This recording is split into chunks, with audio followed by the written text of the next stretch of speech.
Attack left lane.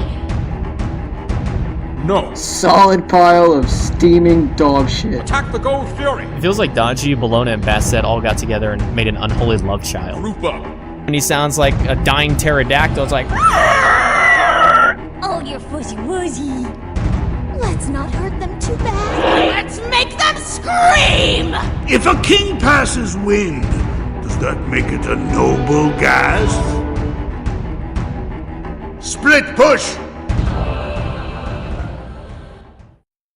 Howdy, folks. Dirtnap's dad here. Episode 3333. It's a Smite podcast from this old geezer's perspective. I mean, oh, wait. Hold on. Just flashing forward to the future there a little bit. I ain't that old. But howdy, folks. Dirtnap's dad here. Along with me. Hey, now. Hey. If you can see me, I'm clapping my hands like claws. But, well, along with me is the feeder himself, Dirtnap Dan. Hey, what's happening, everybody? An even bigger feeder, Guy. What's up, everybody? Then there's the all technical, glorious person herself, the Beagle. You mean the feeder? I am the biggest feeder here. We all know that. Hello. We should have a game show called The Biggest Feeder. The biggest feeder. Yeah, maybe that's our next Smite stream. There you go. We'll come up with something for that. Actually, the biggest feeder tonight is Yuki, because he is FUBAR and was unable to make it now. So he's gone. He's playing ESO anyway. It don't matter. Yeah, but along with us to take his place tonight is, from what I've gathered, apparently is a pretty big feeder when it comes to playing Alposh. It's JMac. what's up? Only when I play Alposh. Every other god, I'm not as big of a feeder. It's only when I play Alposh do I feed pretty hard. It's the opposite for me. I can play one person and not suck. Otherwise, I suck. Yeah, we all have those times, Beagle. We do. Yeah, I honestly, that's something about Smite that I've found to be very true. I go from these high of highs, and then I just feel myself sliding down in this little average area, and then there's like a week where, I couldn't feed a goldfish. That's how bad I'm feeding, just belly up. So, but anyway, hey JMac, why don't you introduce yourself a little more thoroughly here to the folks out here in podcast land. Let them know who you are, what your deal with Smite is, what your favorite color is, stuff like that. I don't know. Well, aside from being an Alposh main and feeder more than anything else, I'm JMacTucker. I'm a collegiate Smite analyst and caster. I've been doing casting work for about 3 years now among the collegiate side of Smite. Ever since my last semester of college is when I picked it up, ironically. So I'm not actually in college anymore doing any of this. It's even funnier because I went to college for graphic design work, but I'm doing broadcasting now, and my primary job is electrical. So I'm not doing anything that I actually paid all those thousands of dollars in school for. So, that's pretty much how life works. Yeah, I mean, that's just the way that the wheel always seems to turn for people. You get maybe those one or two people who actually are doing what they went to school for, but, I started doing casting after I got into, a couple years after I got into Smite. I was real into the Pro League. I was watching it every day. I was watching all the big tournaments that were going through. And I was sitting there listening, and I was realizing, like, you know what? I'm not that good at playing the game, but I know the game pretty well. And those guys know the game pretty well. Maybe I could be one of those guys one day. And here we are now, 3 years later. I got to do a little bit of work on the analyst desk for the placement rounds of the Worlds qualifiers. I worked, I think it was all 6 days on the desk there. Got to work with all the different casters. Got to work with a couple of the pro players. Even got to work with Alpha Jackal one day with Hindu Man. That was a fun moment, getting to work with those two EU idiots. And then I also got... Put it nicely. That's probably the nicest way I could put it. I love the two guys to death. They're great.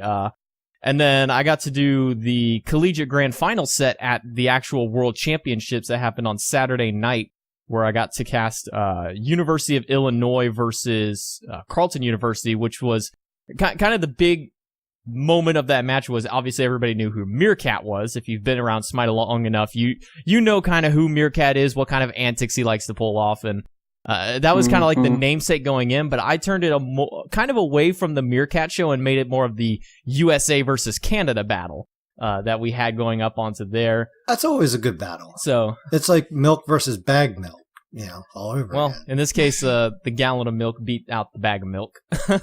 Pretty handedly also. Of course. 45 minutes the first game went on. That's all I can say about that, but as far as it goes, I've been playing Smite for about 5 or so years now. I've worked with 3 or 4 different orgs throughout the time being. Smite Central and Smite Prime were the 2 of the ones I've worked with. And then AVGL and NACE, which are both the collegiate scenes. I've got to work with the high-res people off and on throughout different tournaments. Throughout the college grand finals, I got to work with Aggro and Anatoly. I think I've worked with Anatoly on 3 separate occasions on an actual like stage, and then Aggro one time. So as far as that goes, that's pretty much kind of my namesake in the Smite community. Is I'm the collegiate caster, the collegiate analyst, and kind of at this point one of the only casters and analysts left out there in the amateur scene. We're trying to find some more people. So if anybody's listening and you want to be a caster, hit me up. Yeah. There you go, folks. You I'm heard in. it here. Take me. I'm yours. just pick him up, carry him through the threshold, JMac. Alrighty. So let's talk about some games of the week here. I've had some interesting things happen this week. It's been, again, how I tell you, kind of you have those ups and downs, and with all the promotions that they've been doing lately, a lot of, get 3 different first wins of the day. It's kind of pulled me away from playing, solely just Conquest. So I've been playing a lot of different modes, even been trying to work some duels back in, just because it's like, oh, well, I got like 15 minutes till dinner's done. Well, I can quit anytime after 5 minutes, so I'll just go ahead and do a duel, because I don't really care about my ranking. Ben Hera, because, yeah, she is just, it's a 2v1. I mean, I was having so much fun. I was beating the shit out of this guy. He was getting some kills on me, but in the end, I mean, I was pushing his Phoenix down, just got Bull Demon, and the wife called dinner bell. I'm like, oh, this guy's so lucky. I'm like, well, she just called for dinner. That means I got like 2 minutes before I need to be at the table. Like, I'm backing, and I am going to run at the Titan. I almost had it. Literally had him to 1 hit point. I mean, if I probably could have seen his health bar, I probably would have only seen 1. Because I didn't see any red in his bar at all. It was that close. Should have sneezed on him. Yeah, if I could have only, but, then I surrendered. He's probably thinking, what the hell? How the hell? This guy had the game. Why the hell did he surrender? But, it didn't matter. I was having fun. Another one I actually played last night, and Beagle was watching me, and I was Ra versus a Fenrir. And, Fenrir does some good damage, but I got the clear on him easily, and especially when I'm healing my minions, and he's like, well, either I go in and attack the minions and take damage while I'm doing it, or I don't attack him, which is only going to give me better clear, and then it's just me, my minions, and just him. So early game, he was having some struggles, and then I got to level 5, and he's like, all right, I'm just going to go after him. Go with that brutalize. I'm like, oh, you're brutalizing me. Well, that was hop 1. Now I'm going to turn and start backpedaling. Oh, there's hop 2. Well, I know where you're going to be for the next half second, so I'm just going to ult you and kill you. That was kind of nice. But the funny one, Beagle can attest to this. He had actually beat me up pretty well. Minions were all over the place. So I'm falling back to tower, and I'm just like, well, I'm going to throw a beam out to try to kill some of these minions. And, he might be right about here along that path, just kind of looking at things. I throw this beam out as I'm drifting backwards. And it was like a professional basketball player shooting that 3-point and just fading away. And as I'm fading away, this beam goes out, takes out a minion. I'm like, he is strafing the way I thought he would strafe. And right as the beam ended, his life went bloop, gone. And I don't know if it was the beam or a minion that finished him, but both hit him, and he was dead. And it was just so funny. That was a blast. But the game, actually, I really, really, really, really, really want to talk about. And then I'm going to talk about, well, I'm going to get Guy and Dan to talk about, I might talk about a game for them. But a game I played with those two feeders, and they were feeding in this game, was a joust the other day where I was Guan Unicorn, Dan was Uller, and Guy was Alpwash. We were up against a Ymir, a Hera, and a Pele. Beginning of the match, they're complaining about Hera. So, I don't really have much peel as Guan, so I play a very aggressive style with him in Joust and just really just dive at the back line. So, you know what?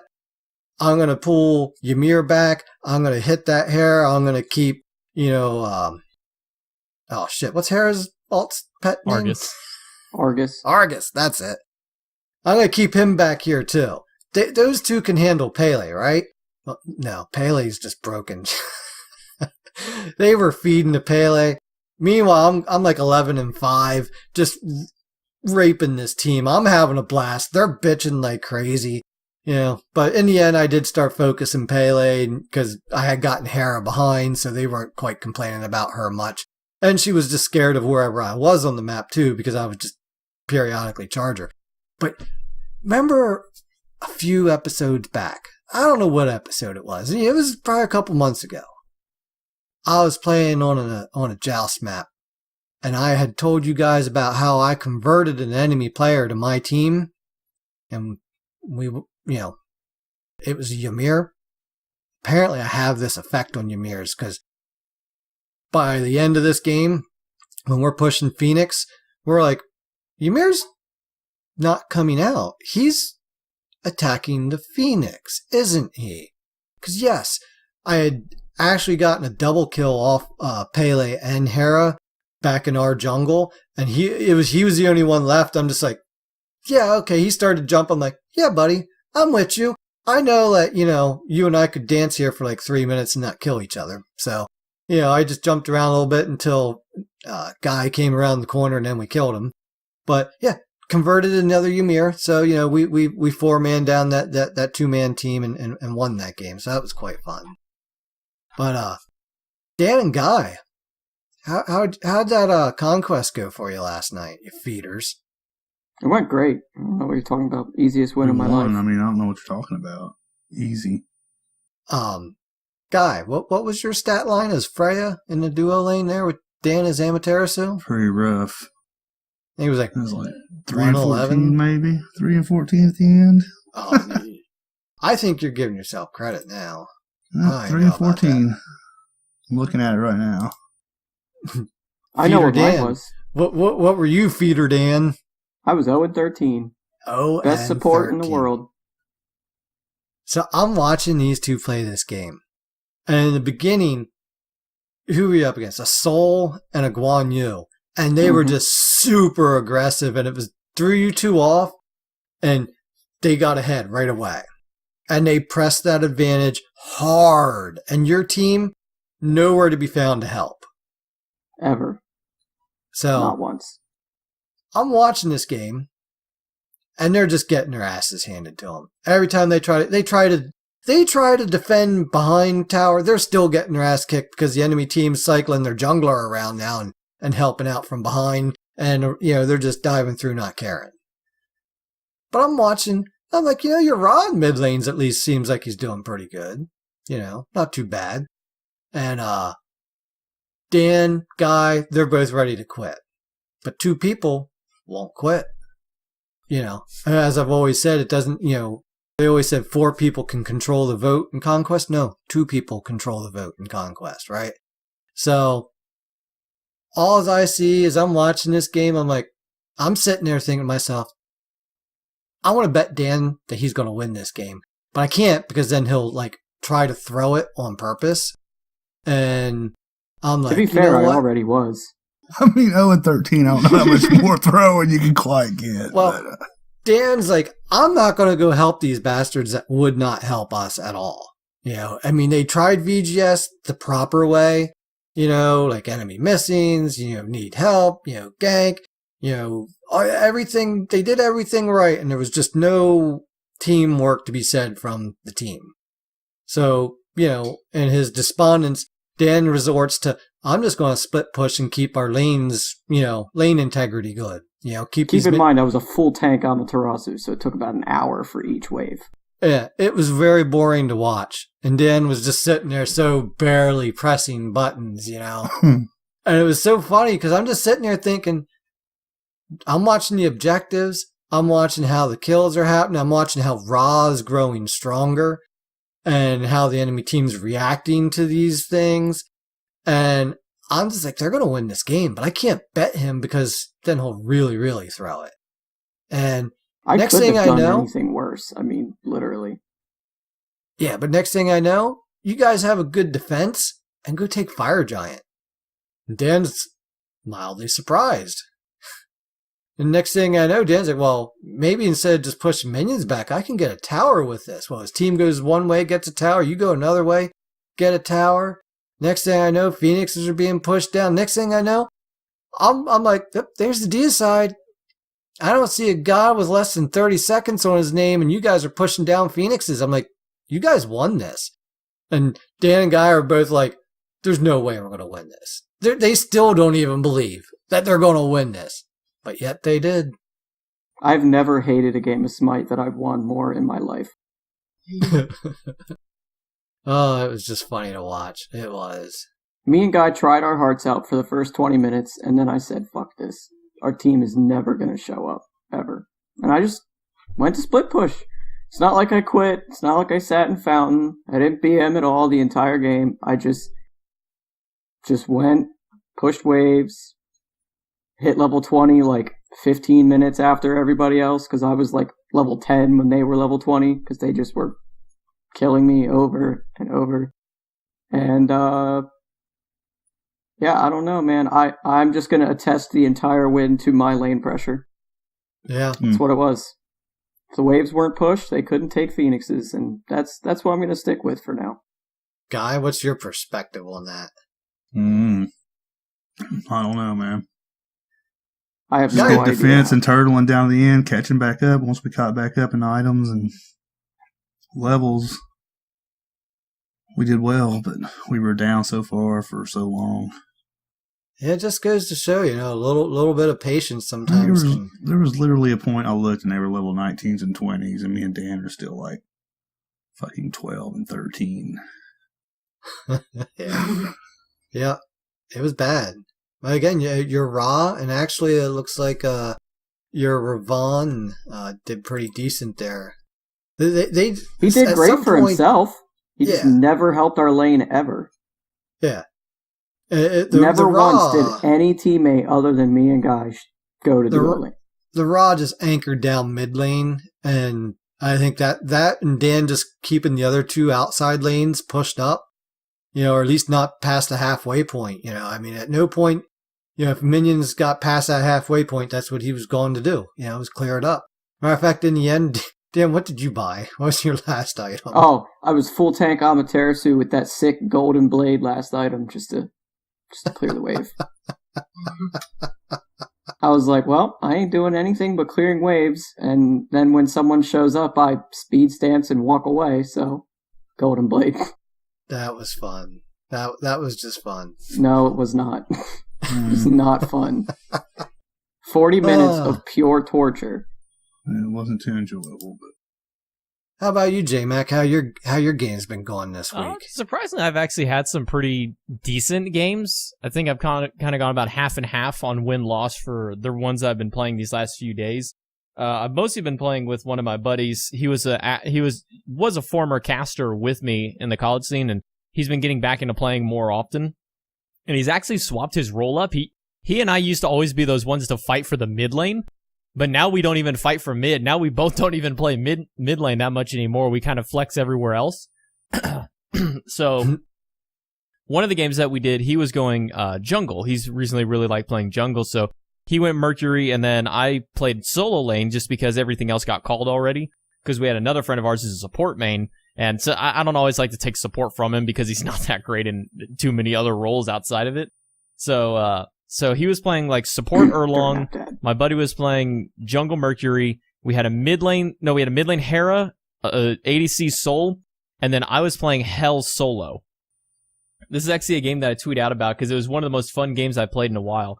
So we were going against this really weird... Oh, no, this wasn't the weird comp that we had. It was another game that we were going against these weird comps. For some reason, like Conquest, people have been playing these really strange comps that just don't make any sense whatsoever, like jungle hunters with mid-lane assassins, and it's all weird, but this was actually the normal game that we had. Aside from, and I can't even call it weird anymore, the Geb solo that I was going up against. So, like, the first 12 to 15 minutes of the game was just me doing Hell solo, sitting in the lane, farming up, getting items, just trying not to die to anything that comes over, because we were against a Fenrir as well, so he could have easily just come over and killed me at any possible point. I don't know why he didn't. And I think it was about, like, 8 minutes or so in the game. I'm like level 9 or something like that right then, and my buddy makes a rotation over with Mercury, and we get a kill onto the Geb after they had a failed gank on me from the Fenrir, where they both used their ultimates, the Fen and the Geb. I lived, was able to make it back to tower. I TP back. He comes in, we get a kill onto the Geb. The rest of my team is getting stomped across the map. He's losing in his jungle. Our mid laner is getting demolished by this Raw that's just so far ahead of him at this point. Our dual lane is losing hard to Sylvanas and Neath. So, I mean, we're having such a bad time. My buddy who was playing Erlong was like 1-7 by the end of the game, so it wasn't a fun time for him in the dual lane. But what changed it for us in that game was, like, once that 15-minute mark hit, I didn't really care about the lane anymore. If Geb wanted to take my tower, so be it. Whatever, it doesn't really matter anymore. At that point, I'm already about 3 items into my build and building towards my 4th one. So I had my cooldown boots, my Voidstone, my Breastplate of Valor online. So I had enough CDR to where I could just rotate, enough mana regen so I didn't have to worry about running out. And I had enough tankiness so I could kind of be in the middle of the fray. So there was a fight that broke out in the mid lane, almost near the mid-Harpy camps. And at first we were losing that fight. We'd already lost one person. I came in and we ended up getting a 4-man wipe, not losing another person. And I think my healing in that game went from basically nothing because I was alone up to like 3,000 or 4,000 in that fight, because it was such an extended fight that we had. And I kept so many of the guys alive from it, throwing out as many heals as possible. But then I go back to lane for another 3 or 4 minutes, and we're losing again. Like, everybody's dying, these fights are going horribly. So we came to realize, I just need to stay out of the solo lane and start making rotations. I got my Divine Ruin online, so I was shutting down their Raw Sylvanas. I got my Lotus Crown online by that point, so I was giving extra protections, and by the end of it all, I was sitting at like 1-1 and like 5 or something at that point. By the end of the game, I ended 4-1 and 16 just because I had a good amount of damage. My healing was like 10,000 or something. I ended up out-healing both the Raw and Sylvanas combined.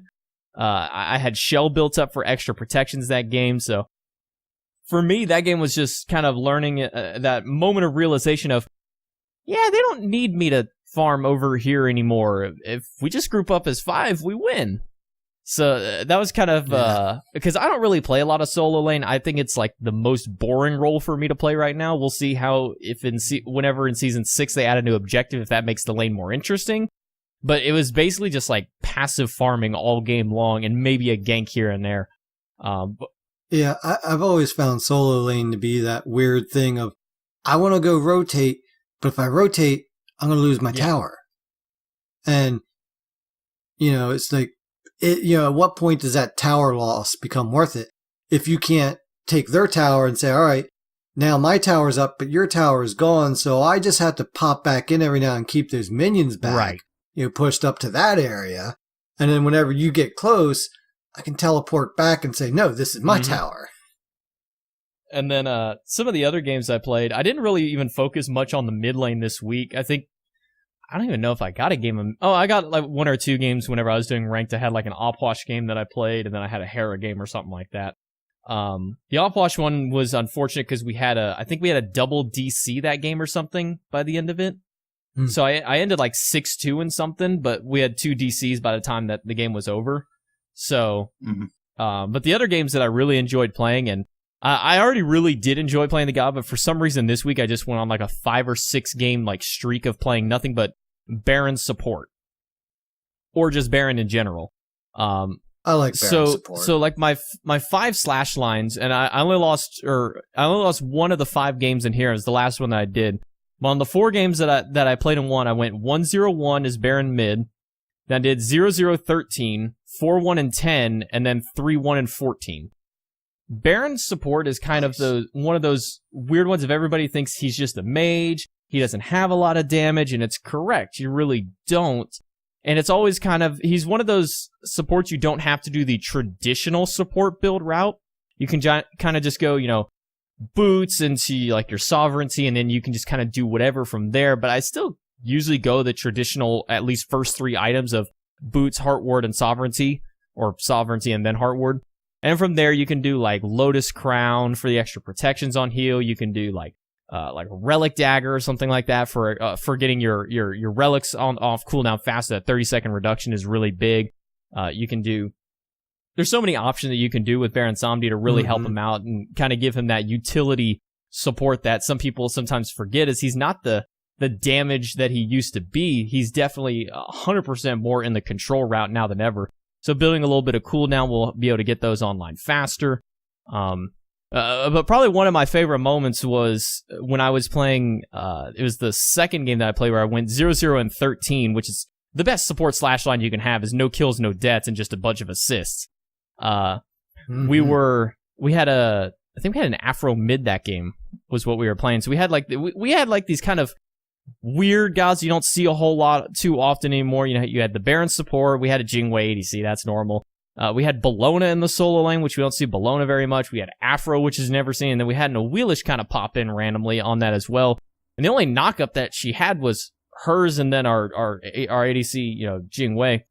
But I think by like 8 minutes in the game, I was making rotations over to solo lane at that point because we'd gotten so boosted in our lane so early on that I just ignored the dual lane altogether. Once he got his boots and I think once his Devourer's Gauntlets were online, I just basically left him alone forever. And at one point, I'm stealing speed buff with our solo laner at like 12 and a half minutes in. I mean, that's the point it got. We're like 12 something into the game, and me and the solo are just running over and stealing the speed buff from them. I'm like putting deep wards in their jungle. But that's the real fun of a ward. Wait, ward? What's a ward? A ward is that magical thing that you spend either 50 gold, 120 gold, or you can buy this thing that gives you unlimited wards for like 400 gold.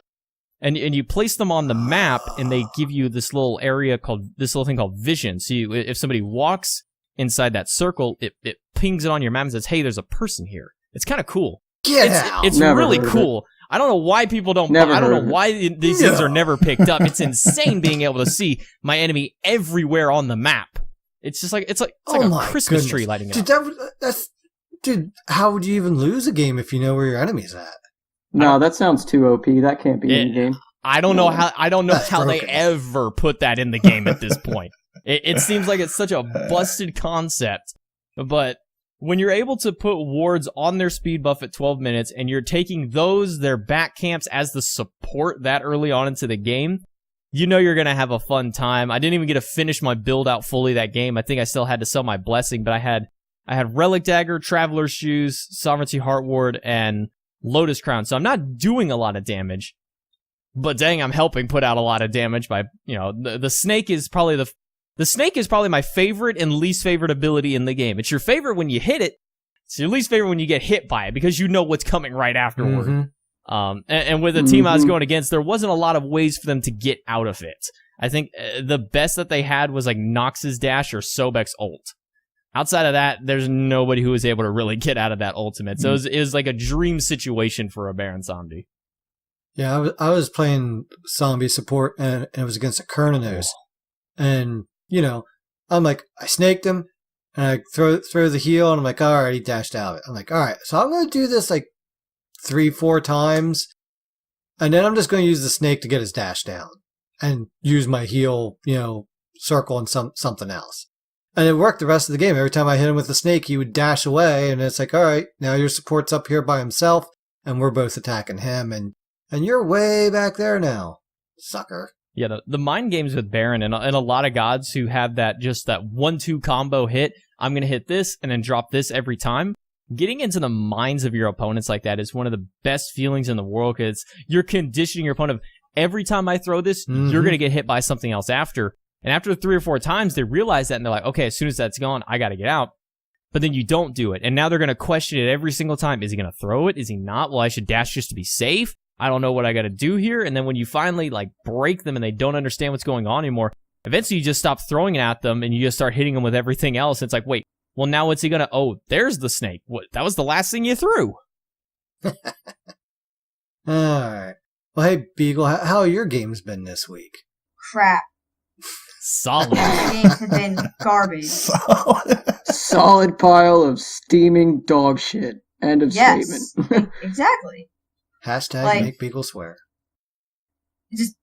It's been horrible. I don't even know if I've had a single good game. And I have to freaking use Smite Guru on my phone because it does, every time I pull it up on my computer, it just yells at me and says there's something wrong with my computer. Smite's down, so I can't check there, so you have to give me a second. But I just know that I don't think I have, any good games. Because, oh my god. I haven't really even been wanting to play much, because, I've just been doing so bad and it's so unmotivating. Alright, let's see here. Let's see, yeah, you won as Cupid. Did you enjoy that game? Screw you. That's what. No, I hated that. I actually don't know how to use this on my freaking phone. I'm just gonna say that right now. You Dan and Dicey, it looks like you had a good game as Chiron. Looks like you had a 10-minute surrender in there with Dicey playing. Okay, yeah, that was a good game. Dan how do I Vulcan. work this thing? Oh, here we go. Okay, it's a touch screen, and you click on things, and then you Shut up. scroll around the screen by swiping up and down. Shut up. Oh. Okay. Let's see here. That Chiron game was good. I don't even know what we did to them. We just kind of destroyed them, They surrendered at pretty much exactly 10 minutes. I know you were hitting quite a few snipes. Oh, yeah. I don't think it was that game, but I remember one of the games I played as Chiron, it was in a joust, because he was my next diamond, so I was playing him a lot. And I tried to ult someone who was no HP, and I was like, oh, I'm not going to be able to get him, so I try anyway. And I'm shooting through, not through their buff, or not through their buff, but in that wall in between the tower and the buff. So I'm I'm not gonna get him. Oh, wait. Oh my god, I just hit him and I killed him. It was the very tip. That felt good, I will admit. Let's see if I can find any other good games, but I doubt it. Okay, alright, I did find one. I don't remember. Okay, never mind. I really don't remember much of it. But I went 12-3 as Neath. Surprise, surprise. Yeah. How Wait, about, you don't remember a specific Neath game? It's almost like you play her too much. How many stars you got on her now? 2. Ugh. How about I'll throw this game out to everybody that's here tonight. Since Yuki's been in ESO world anyway. How about when get your 3 first wins of the day here this last weekend, and we go into arena against an Ares, a Daji, a Cerberus, a Hades. Oh yeah.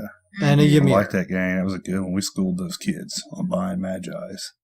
Dude, hey, what we about had one random person, and all 5 of us had a Magi by what? Item 3? Yeah. Oh my god, that game was actually pretty freaking funny. Everybody, even the random, had it. I was playing Shibalanke, so I had my 3 for beads, to beads the Ares ult. If I could always time it perfectly. I don't think I've gotten fooled more than twice, maybe. Dude, I think we won with what? 3 tickets to spare, right? I think so. And that was only after they had a late push. Yeah. But here's a game, I guess. This was 4 days ago. Me, Dan, Guy, and Dicey played a Siege, and I hate Siege. If you know me, you know that. I hate Siege so much. And I played Shivalanke because he's also he's actually my next diamond now because Chiron's diamond. And it was a Pele, Bastet, Hades, and Ganesh. And at first during that game, I hated life. Then I loved it. Then I hated it more. And then we won. Was that game that they took down our Phoenixes and then we just went and won the game because I was Giannis? Yeah, because remember, you're like, here guys, this is a faster way, and we portaled all the way up through Titan and we killed it. That was actually really funny. Yeah, we were losing for a majority of the game, and Guy kept yelling at me for ruining his Dodge 3 with a Giannis portal, and I thought it was hilarious. My God. It wasn't very funny. Every time I went to 3 anybody, like all of a sudden there's a Giannis portal underneath them. Oh my God! Yeah, that game. That was funny. Hold up, I found another. We started losing, and I was like, "See, Guy, this is why I don't let you get the kills because now we're losing." I don't. Okay, wait, Dan. Do you remember that assault where we had 3 tanks? So I built Damage Ymir. Yeah. Except I built Nimian because they had like 4 hunters, but one of them was Freya. So Kinda. Whatever. But like, I played Ymir and I went 11, 5, and 10, and I did go Nimian first item because of all the hunters because they had Jingwei on her and Izanami, and then they had a Freya, but whatever. I ignored her. And then I had Attacker's Blessing, cooldown boots because Ymir's cooldowns are important. I had Stone of Fall, and I don't think I ever actually finished Rangda's Mask. Because then Dan's like, oh my God, why aren't you building, like, Bancrofts and whatever? And I think Dan made me actually forget to finish building that item, which was just like, wow, really? Okay. Unless it's just showing like that with my guru. I don't know. But that game was fun, because I just ran at them and killed them, and then they killed me a couple of times, and it was nice and spaced out, so I could go back and buy and kill them even more. Oh yeah, and I bought Blink too, so that was fun. Oh, like good old Blink Ymir. Mm-hmm. It's annoying. Dan, Guy, you guys have anything more to add before we wrap up Games of the Week here? Yeah, I really don't have anything else that I remember. Well, you didn't even ask me, so I mean... I told you guys about yours. Oh, shut up. I hated that game. I mean, the only thing for me is Opwash is up to number 4 on the old PlayStation Conquest list. Nice. Been playing a lot of Opwash mid ranked. I think my last 3 games I was 8-4 and 11, 1-1 and 1, and 7-3 and 7. That's the only ones I see right now. But yeah, I've been enjoying some ranked. Trying to grind that up, trying to get that Opwash to number 1. And that's about it for me. All right. Whoa. Hello. Hello. That's it for Dan, too. I exist. Hi, Dan. Okay. I was just going to throw it over to you, but, go ahead. Oh, okay. I thought you were going to throw it to the next section, and I was like, Fish? No. Because I got to talk about... I bet you were, honestly. I feel pretty good this week because I have a Diamond 3 Uller in duel now. That's all. That is all. Hey, have you made the top No! leaderboard yet? Fuck those leaderboards. They're fucking stupid. He's got a better record than, like, at least, 10, 20 people. He's still not on the board.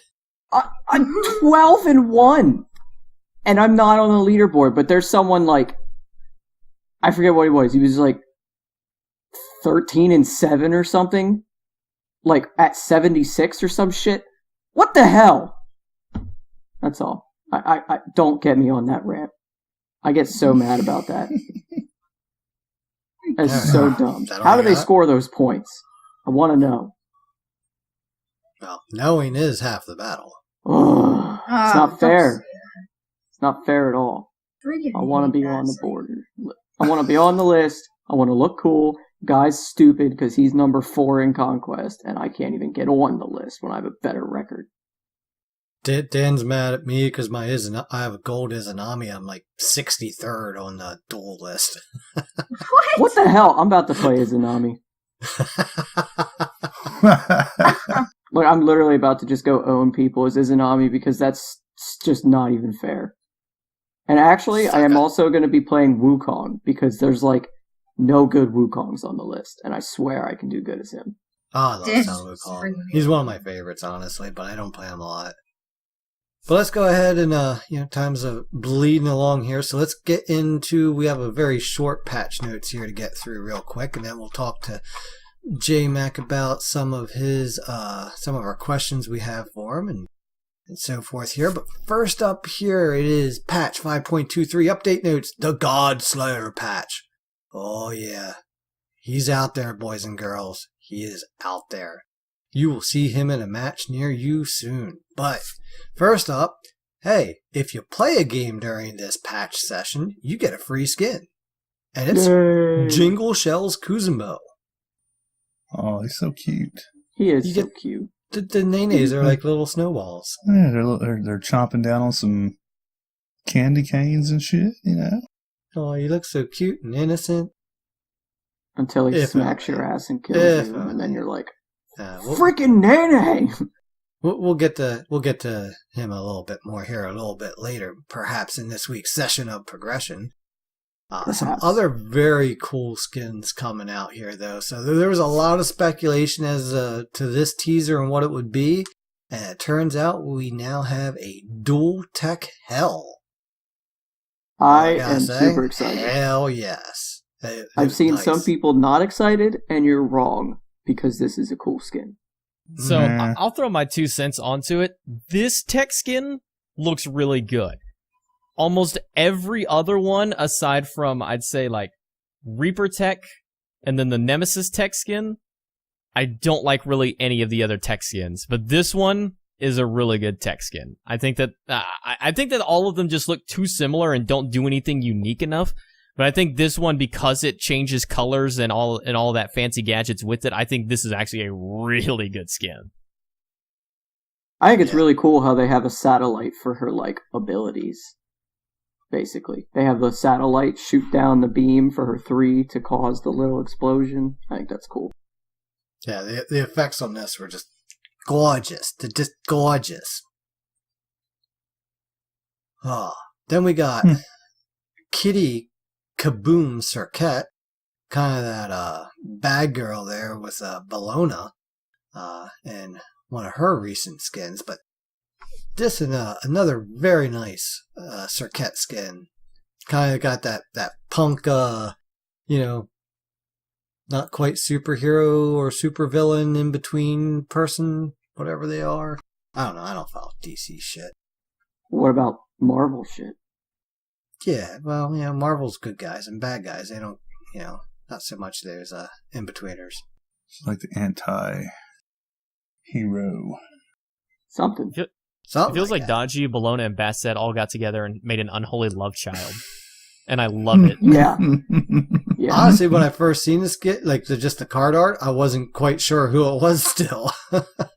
Yeah, I actually, when I heard Kitty Kaboom, I thought like, oh, there's a new Bastet skin. That's what I thought. Bastet also. And then it was Circuit, and I'm like, oh, well, that's just as cool, actually, because I suck as Circuit, so I never play her.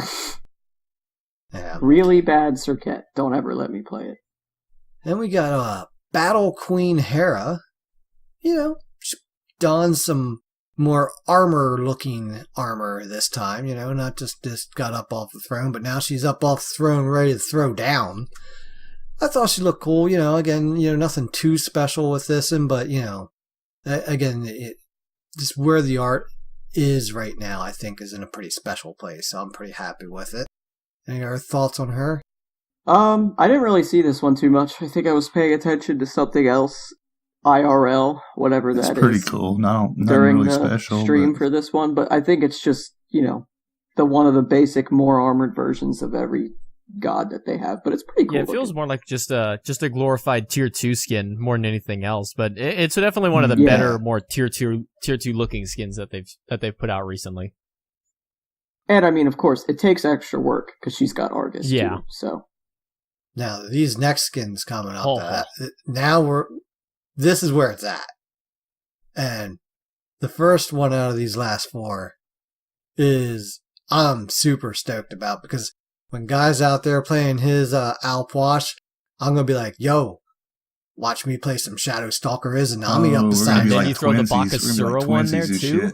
Hell oh, yeah. you got the trio. Hell yeah. Oh, They're like the triplets. I wish, but that one's in a chest, so none of us have been able to pick it up. So they said there was 4 of these. Who do you think the other one is? I don't know yet. Sylvanas. You're getting close to a team. Sylvanas would be a really cool one, actually. Yes. Would. That would actually be the coolest that would be freaking tree I've interesting. ever seen. Now you got me intrigued. You got me intrigued on that. But we were talking about this man earlier, Mr. Somday. Now we got Count Baron Somday. Got the vampire look rolling here, and I gotta tell you, it looked pretty sweet. Look pretty sweet. I like the bats instead of the skulls for the beams. That was nice. How many bats are there? 1 bat. 2 bats. Oh, Someone had to Lord. do it. Someone had to do it. Someone had to do it. Someone had to do it. Somebody finally had to make a skin for this man. Well, what was the countdown timer at, Dan, roughly? Since Wait, its what? release. What? The next guy coming up here. Oh. 3 years, I want to say? It was a lot. I remember seeing a Twitter that made me giggle profusely. It was like a counter for how many days there had been since your Zonqui skin. And it was quite a hefty number. So I seen it come out, and I got all excited because to me, I'm like, oh wow, this is like a shout out to the movie 9. And then everyone else is like, what the hell are you talking about? So, what did you guys say it's actually a shout out to? It's Nightmare Before Yeah, Christmas. Oogie Boogie Yeah. from Nightmare Before Christmas. Well, there you go. That makes whatever. sense. It came out Nightmare Christmas Before time, Christmas fans. Hey. Whatever. but it's also 9's kind of as a better. shout out to 9 too, man. High five. I like his VGS emote. Where he Gets rides his paintbrush. Yeah, Yeah, that's funny. he's like a witch. 1,289 days. Yep, There there it it is. is. It'll be Wow. even Little it'll over be 40. even longer because the skin still technically isn't out yet. So I think we'll hit that 1,300 days right before he comes out. Yep. Interesting. Very Thought that interesting. was the funniest thing when I first saw it. Yeah, it's a really cool skin. It's community skin also. Yeah, the effects on it are gorgeous. Just gorgeous. Yeah, I've been really liking the blue and like turquoise-ish colors off that. Yeah. But the most gorgeous thing this patch is what we have all been waiting for. And it is Godslayer Ares. And I gotta take my hat off because this skin is dope. I mean, I was watching it at work. My jaw's hanging down. My boss walked by. He's like, "What's that?" I'm like, "It's the new T5 skin." He's like checking it out. He thinks it looks cool. He doesn't even play games. I was just amazed at what they did with this. I just thought it looked amazing from each progression as it goes. Not only does the skin change from the kind of the noble Ares to, the possessed Ares, the voice pack switches from noble with the possession in the background to the possession being in the front and Ares' voice being in the background.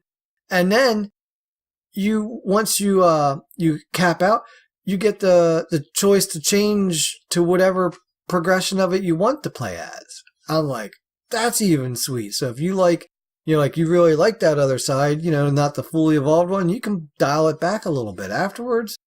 The alt, though, in that full boat mode, oh my. The alt looks amazing in all the forms. Yeah. I think the way he like twirls his sword and slams it into the ground, it's a lot more immersive than like a normal Ares alt, which is really cool. Dude, even his shield ability looks fucking cool.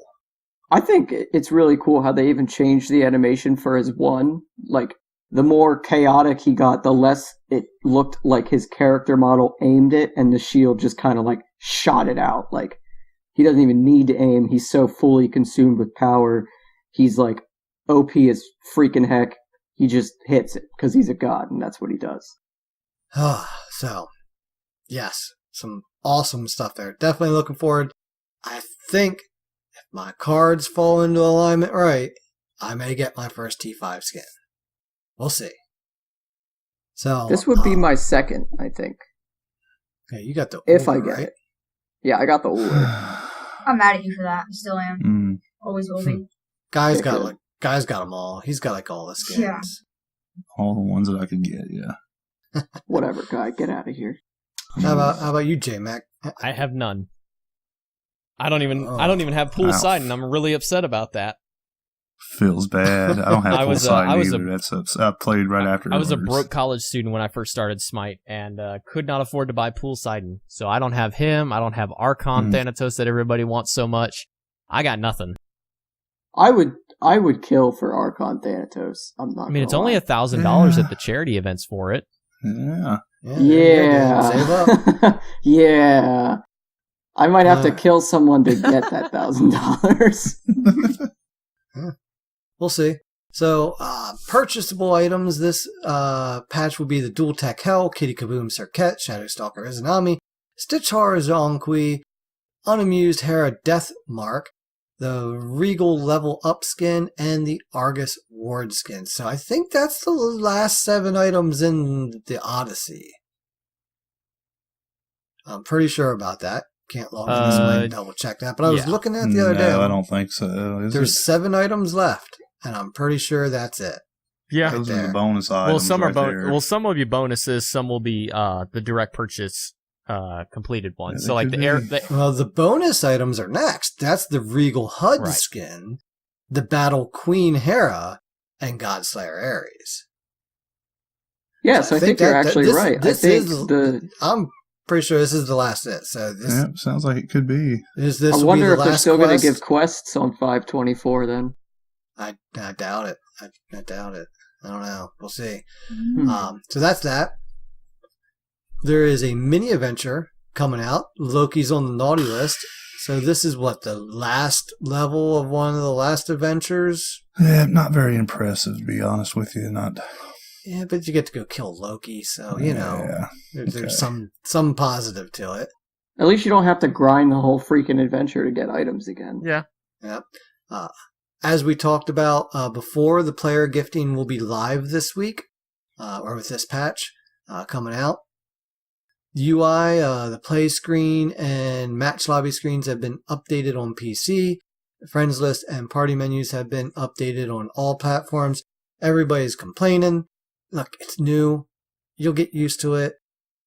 Yeah, but I think PC has every right to complain. I think it looks like crap on PC. I'm not 100% opposed to it. I think it just needs some adjustments, some clarifications, a couple little graphical things. Like for console, the way that you get out of the menu is you close the game. And unfortunately for PC, we've always had an option to minimize the game or close the game.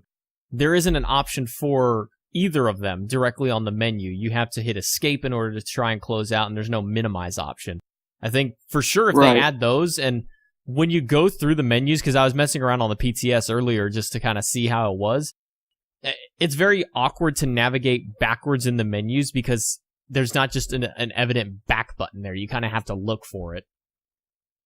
Yeah, I was watching, I'm pretty sure it was Duke Sloth's video about it, and I pretty much agreed wholeheartedly with what he had to say. I think that they did the right thing, and it is a change that people will have to get used to and stuff, but I feel like they over-consoleized the PC layout, because it is really strange to see the same layout, which I know has like a push-down hit X or circle or whatever. But on PC, I can definitely understand where it's like, why can't I just have my friends list on the side and still be able to do things? And why can't I still do this in this menu when I could do it before? I feel like they took away a lot of things and a lot of accessibility from PC that they used to have. All right, so releasing in the Fantasy Point store with this patch will be Twisted Metal the Morrigan, Kaiju Sobek, and Torment Bologna. Some good skins in there. The Awesome Chest new additions will be Molten Hebo and Mystic Guardian Athena. Your new loadout items will be the Sanguine Avatar, the Sanguine Loading Frame, Godslayer Jump Stamp and the Godslayer Recall skin. And a note here, the Count Baron Samedi will not be available when 5.23 goes live. This skin will release at a later date during 5.23. And oh, hey, Zhong Kuai's Mastery skins have also been updated. Yay! He doesn't look like a nugget anymore. Well, let's get Kumbo in that list next then, please. Because he is You don't the want to be a granddaddy giant chicken of nugget, golden dude? nuggets. Surprised you didn't get one when they did the General Nosra skin. Yeah. Yeah, that's usually been kind of their method is here's a new skin for this god, here's their updated masteries. Kind of weird they didn't do it with Kumba. Mm-hmm. Yeah, he needs it Oh, desperately. yeah. Definitely. Yeah, I got in the He diamond. looks a Every little god I silly. get the diamond, I buy their diamond skin, and I bought his. I'm like, I will never play this. No. He looks a little silly. Yeah. So we got some bug fixes here. Fixed an issue with the red ground target appearing beneath buff camps in the tutorial. Big fix there. Console fixed an issue where referred friends would receive an error when a new user tries to play in the tutorial. Okay, sure. Skins. Shown in Spark Mercury fixed an issue where the skin would play multiple voice lines on a single ability fire. I'm sure that was annoying. Didn't see it though. Gods and items here. We got Aegis Amulet. Fixed an issue where upgraded Aegis could be used in unintended times. Like while already firing an ability. Interesting. I just wish I could use them when I intend to use them. Yeah, same. Gosh. Dude, that's life on console. Yeah. Does Scylla's rap, like, not make you able to use Aegis? Because I swear, I was sitting in a Scylla rap with Crush coming down upon me, slamming my Aegis button for like a minute and a half straight. You should be able to use it And then. it's like, I planned on using it. If she got the root, I knew I was going to use it, and I just couldn't. it just would not let me. It was like, no, I sir, watched him dive you're under tower dying. and get crushed. I'm like, what are you doing? I I planned thought it on was using my Aegis. Aegis.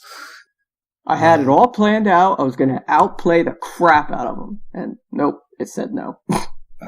Yeah, there's a console PC difference for you. It's not just boop, hit a button. It's I got to hit these two buttons at the exact same time. Because if I don't hit them at the exact same time, then it thinks I'm doing something else. So anyway, Moose and Cobb, bees updated the description to show how much damage they do. Hell, switch stances, reduce the percentage chance of Hell saying a voice line while stance changing from 100% to 60%. Thank God. Oh, I think this should go for all stance switchers, honestly, but hell especially. Thank Yes. God. Yeah, try watching Dan play duels over and over and over again. yeah. Oh, hey, Al Pwash getting some changes here. What's going on, Oh, guy? thank you. Gosh, ridiculous. He needs this. He needs something. He was ridiculous. All right, so Guy thinks it's ridiculous. JMac thinks it's appropriate. So let's see what we got. Undead Surge. Decreased slow duration from 3 to 2 seconds. Yeah, that's not, I appreciate that. It's not horrible, right, Guy? Decreased duration of Empty the Crypts from 6 seconds to 5 seconds. Well, that's a significant nerf. It Not only don't is it matter. less Doesn't matter. I'm time still in warding, record that's less places with them. damage. Less anti-heal, yeah. I think the slow is big. I honestly think the slow duration one should have been adjusted when they gave him 2 corpses at level 1. Because there's already a pretty easy ability to hit at level 1 with just the 1 corpse being out there, but when they upped it to being 2, increasing the radius of it and having such a significant slow was like ridiculous. Yeah.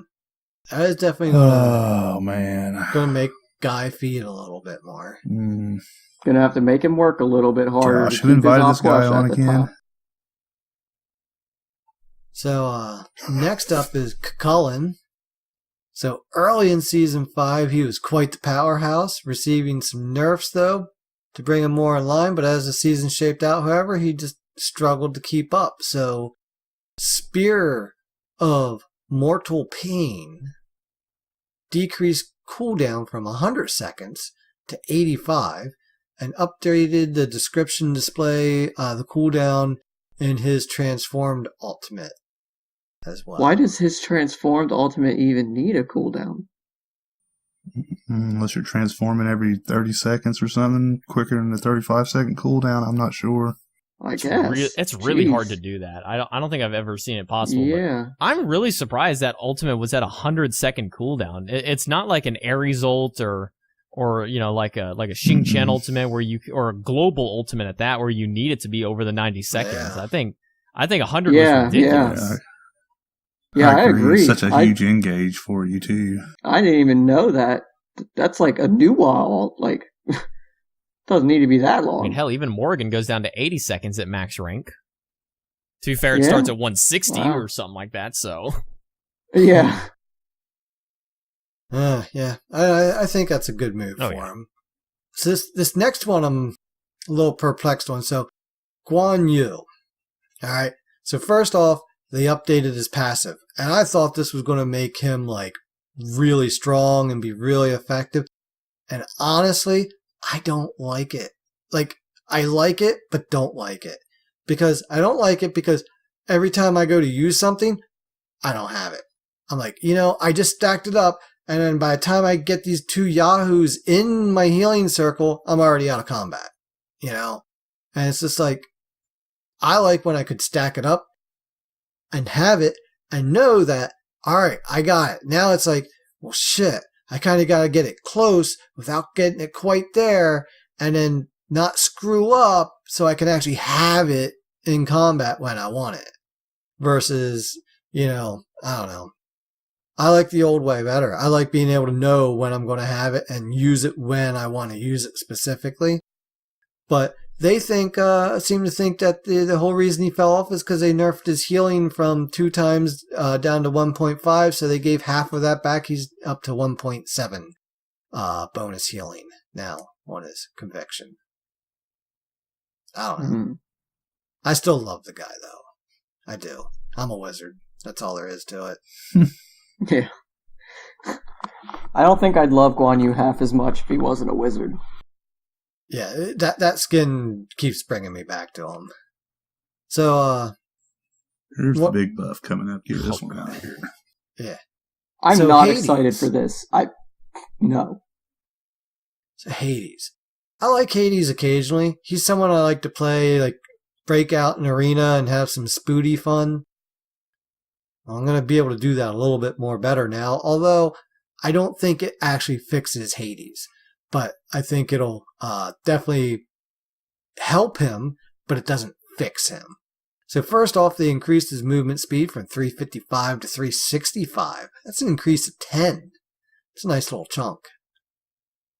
And the big thing here, though, and hey, Pon went over the numbers. They think this is the way to go. Pillar of Agony. Increased protections from 60 scaling to 100 to now 60 scaling to 160. Thoughts on that, boys and Beagle? That's a lot. It's going to be so hard to hit him late game now. Ult. Yeah.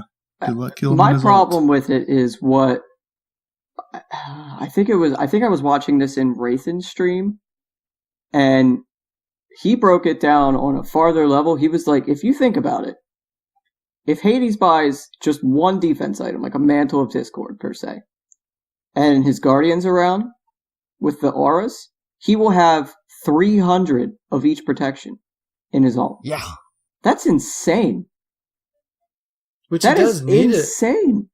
I mean, he needed something in his ult because, there's so many games where I'm like, oh, he's ulting. Sucker. Thanks for not moving. You're dead now. But there's a lot of games where if the Hades built right, it was almost impossible to kill him in his ult already. Yeah, it depends.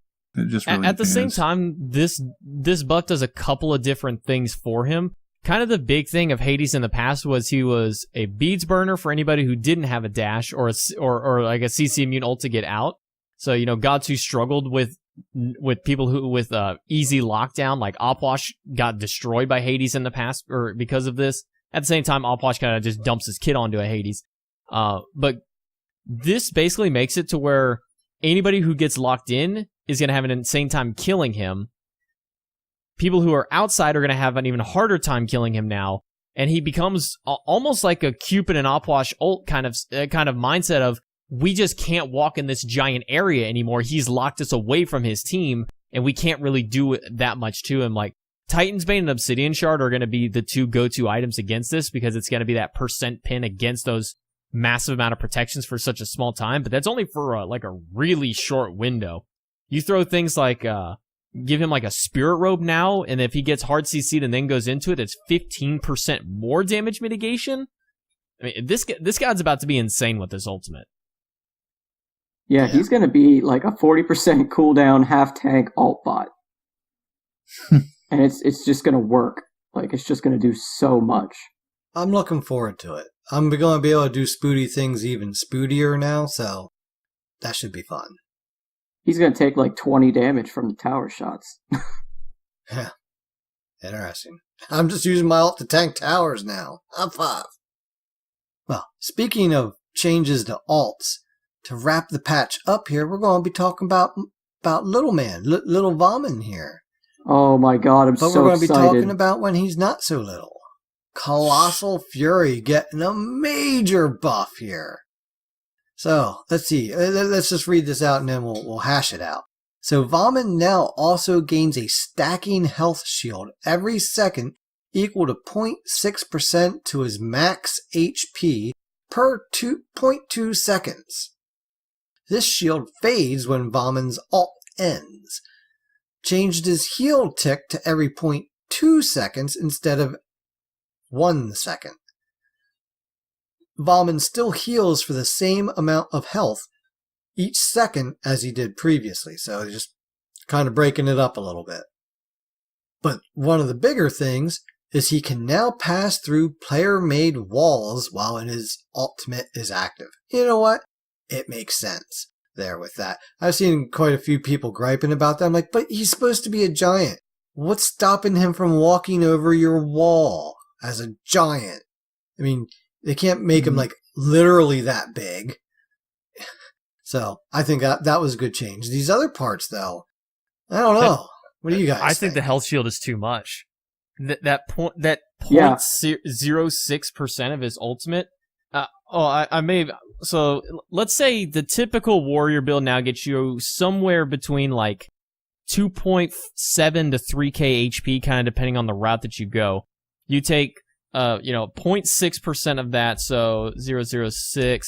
So he's getting, it doesn't sound as crazy right to begin with, but his ult starts at what I think 5 seconds that it lasts normally. So he's going to get, let's say, between 15 to 18 health every 2 seconds. So times, 0.2. So times that. So he's getting 90 health per second times 5. He's getting about a 450 health shield over the normal duration on top of what he's healing. So he's going to be getting HP. And if you're not dealing enough back to him, he's getting more HP. And obviously it's going to fade whenever he dies. But what this health shield is doing is it's mitigating anything that you could have done to him during that time period. Because a lot of people, when he goes into his ult, they just ignore him. And he just runs at you. Yeah. Well, now he's going to get, if he hits you, if he's going up there for 5 seconds, now he's got a 500 health shield, which doesn't sound like a lot until you turn around and try and hit him. And his health is already back, and now there's this extra shield. Now he's back on the ground, all of his HP back, and you didn't do a thing to him. It makes it to where now you have to commit to hitting him or ignoring him entirely. And anti-heal is going to be massive for him. I don't think the health shield will be affected by it, but stopping his normal healing is going to be a priority now. Yeah. I mean, they did say, if he's in the Odin cage, he can step out of it, but he still doesn't heal while in it. But you hit a point there, I mean, is this really going to help him? Because I played him the other day in Assault, and the very first time or two I used it, I was in my alt form forever because they were attacking me. And I'm like, that would have been nice to have it there. But then they learn real quick, especially the Ares. He would start his flames up. I'd go into my alt and he'd just turn and run the other way and turn his flames off. Yeah, they're just going to ignore me even more so now. So, I mean, it's just such a deterrent already. I mean, I always like the idea of fixing his ult with, give him a slow, not a constant one, but as he's turning into it, like a circle that grows out and pops when he gets to his full size, and anyone in that circle then would be slowed for a couple seconds. Give him some time to actually catch somebody and maybe do some damage, whereas now you pop it and people are heading for the hills and you're just this big giant that's like, well, shit, I guess I should have bought Frostbound or whatever, the Hasten Katana, one of the two to, catch y'all. I mean, if you're thinking about it in a damage mindset, yeah, but the main reason he has that all is survivability. Yeah. I mean, it definitely helps that side of it. But, just that whole, I don't know. I don't know. I just don't know. That's where I'm going to leave that. I don't know. We will see. Yeah, we will. We will see. I think Vomit level 5 is going to walk under your tower and mess your day up. Yep. So let's get started here with some of the guest questions. Bagel Girl, we got a few in here this week. And then we'll, after we get our questions through, we'll wrap some things up. We're talking about some Kuzenbo. All right. Guess question. Not community or non-communities. Yeah. Yes, that's right. The guest questions section. Okay, I'm gonna be completely honest. I actually don't know who the first one actually is. Like That's VO. Okay, I thought so because come on, the little guys. I thought so because of the face, but then I just was not completely sure. She's thinking about what's going to be on Supernatural tomorrow night. No, I'm falling asleep because I'm just so freaking tired for whatever reason. Okay, so first question from VO. Thoughts on spectator mode and the Thoughts on spectator mode and the changes it's recently had. And is it in fine working order now, or is it still hard as ever to manage, or do you even have to deal with that? And also, I'm sorry for calling you JMacTucker. I don't know why I keep thinking that's your handle. I apologize. Don't know what that's about, but okay. There's been so many people who have said one part or the other of my handle or spelled it incorrectly, like people who do the JMac and they put like a CK at the end there. I get that a lot. When I first started doing, a lot of people call me Trucker instead of Tucker, which was always fun, and I had to correct so many people. It took like 9 months of me being subbed to somebody on Twitch for them to finally say it correctly for the first time, without them going, "Oh, I mean Tucker." And it's just like, it's all right. I don't even really care that much anymore. But as far as Spectator goes, I do pretty much deal exclusively in Spectator. We're not like Skillshot. They have it fed to them. They have our production team who deals with the Spectator. They send a feed to the casters, and everything that you see on the screen is what the casters will see on the screen as well. That's why they're usually not talking about kind of crazy out there things like when you turn into a community stream. When you get to the community stream, with the AVGL, NACE, Smite Prime, Vulpus, all those people, they do their casters deal with their own cameras. So I very much do deal with Spectator. I'm in it a couple of times a week at least, just either seeing if there's any new bugs that have occurred, seeing if there's anything new that's been added to it or adjusted from it.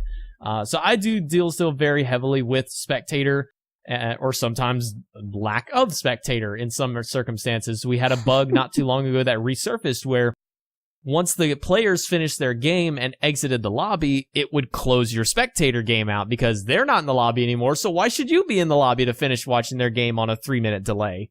So you would often lose the last 3 to 5 minutes of the game because players said, we're just going to leave the lobby now. But they've since fixed that. There's still some bugs that are ever persistent that I'm just convinced at this point are not going to get fixed, such as the synchronizing bug. That's been one that's had a lot of problems and has been in the game for, I think we're borderlining almost 2 years now that Synchronize has been broken in some way or form. But right now, Smite Spectator is definitely manageable. It takes a little bit to get used to is the big thing. And I think that's why so many people are put off on either casting or learning production, is because there's a lot of nooks and crannies in Spectator that if you're not used to it or you don't know how to look for it or don't know how to do it yet, and you don't ask other people, obviously Jithens is probably the most knowledgeable community member of Spectator. because he deals with it so many days. I mean, he runs like 5 or 6 community tournaments, so he's always in that thing. But it's a lot of information in Spectator to take in. And until you sit down and read through, one of his guides that he's put together or just kind of play with it yourself, it can be really intimidating, but it's definitely manageable now. I think a lot of the glaring bug problems that it had have been fixed. They've re-put icons in there that were missing. They've fixed, tables and things like that were broken. There used to be a bug where switching to the, one player's perspective would also take down the item menu that's normally up and put up the, the player's actual like ability panel or something like that. And you had to switch back from that. So people would set up macros to, as soon as you click that, it would auto click over to here as well. But it's definitely more manageable now. It's definitely in a good state to work with. May not be the best, but it's definitely workable now. Cool. All right. Next question from Skillshot Avi. Even though you've personally graduated from college, you're still heavily involved in the, I don't even know. Is that collegiate? Okay, that's what I thought, but you're still heavily involved with the collegiate scene as an analyst. What is it about University Smite? Oh my god! Why do you guys give me this job? Because it's funny, because you can't read. No, it's not. Hashtag make Beagle read. Hashtag kill me. Alright, anyway, what is it about university level Smite that keeps you coming back to continue casting it? Does casting college feel different than casting other leagues? So that's kind of a question I've gotten from a few different people. And by the way, I love Auburn. She's like one of the best people I've ever gotten to work with personally at Hi-Rez and Skillshot and all that. Found out just the other day that our birthdays are a week apart. So that's always fun. So my birthday's... Birthday buddies. So my birthday's actually Saturday, and hers will be the next Saturday. It's pretty cool, and we're she's really awesome. We're both turning the same age, so it's gonna be real cool. But I kind of get this question a lot. They're like, "Why do you always just do the college stuff? Are you still in college? Where are you attending?" And I graduated college, like I said, 2.5 years ago. So I've been well out of college since I started casting. I started up in my last semester of it. But for me, the reason I keep going back is it's kind of a personal thing for me. It's when it first started, when Collegiate Smite first began, it was a 20,000 gem tournament. That was it. It was like 20,000 gems up on the line for this league style format, and we only had 8 teams even sign up for it. But then I thought, this is cool. It's a good place to start. Start your casting, kind of get going. And then it started turning into, a $10,000 league, and then we had a $50,000 league this last semester. And the reason why I kind of keep going back to it is that personal feeling of I never really had that opportunity whenever I was in college. When I was there, esports wasn't as big for at least Smite. For other games, it was obviously much more popular, but I never had that kind of opportunity in Smite. So for me, this is kind of giving those other college students this opportunity, kind of giving them a chance to shine in the spotlight where I never really had that opportunity. And then as far as what keeps me coming back to it, it kind of ties in with that as well, still continue to offer that option.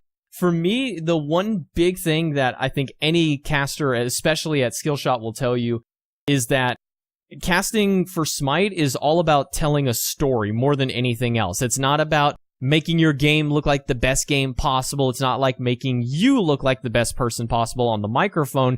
It's about making these players look like the best players this game has ever offered. Even if they're in the lowest of low rankings, even if they're 3 weeks into the game or 3 years into it, it's all about telling a story for these people. And my big thing as to why I'm still doing it today is that there's nobody else doing it. When NACE came around, AVGL kind of got a little bit pushed to the curb about that one. I don't know all the whole background for it. I have, theories and hunches onto what exactly happened, but I'm not going to, ask the guys, well, what happened? Why did this and this happen? I'm just going to leave it be as it happened. We have to move on. But NACE, when they came around, they didn't have any broadcasters. They didn't have any casters, their production people, nothing. It was just going to be a league that was kind of pushed under the rug. It was just going to happen in the background, and then all of a sudden, hey, World Championships is here. Here's these college teams that nobody knows about. And to me, that's kind of an insult. It's just like, well, why are we putting these guys on this big glorified stage when nobody's going to know who they are? And this is, obviously taking Meerkat out of the picture entirely because everybody knows who Meerkat is. But there's going to be 9 other players on this stage that nobody's going to know about. Nobody's going to care about them. They might have seen them once in their ranked game or something like that a while back, but nobody's going to be able to tell who they are. And so when these big moments, these big, grand finals, these we're here at the studio or on this massive stage comes around, my whole thing is I want to be able to tell the audience who these people are. And that's my big thing is since nobody else is doing it, I might as well be me. It gets me some good practice. It gets me opportunities to work with the high-res staff again. I think that was like my 4th or so LAN I got to work with them, and that's including the placements kind of combined with it. And that's kind of my big thing is I do it because no one else is doing it, and mostly just because it's really freaking fun. Like, I really love casting the college scene. It's a whole different style of play that you're not used to. You get to see some of the best, some of the worst, and then everything in between for it. So it's just a lot of fun. And then the last part of it, does casting college feel different than casting other leagues? 100%. Casting a game of, Smite Central or Smite Prime, whichever, it was at the time, versus casting the college scene versus doing analyst desk for the pros is a massive difference onto that one. And the college is always just like, it's kind of this weird feeling of like, you never know what's going to happen ever.